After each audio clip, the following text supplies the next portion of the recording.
Hi everyone, here's how you can scale your chart using the time price ratio located in the bottom right corner of your chart.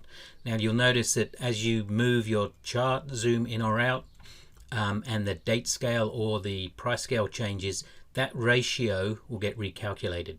So that's basically the time price ratio for the view, for the time frame, and for the data on your screen.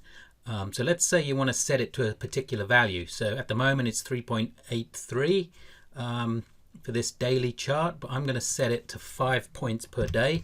So I'm just going to type 5 in there, and you'll notice that it's now locked. There's a little padlock on the actual ratio and also at the top of the price scale. So now when we zoom or roll our mouse wheel in and out, that ratio remains constant at 5 points per day. So this means if we put on any Gann tools, for example, I'm going to put on the Gann fan angles from that low.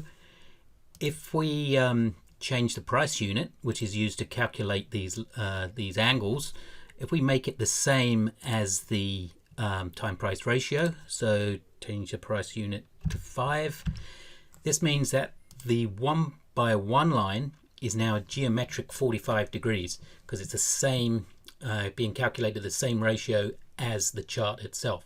So as we zoom in and out, that 1 by 1 line remains a geometric 45 degrees.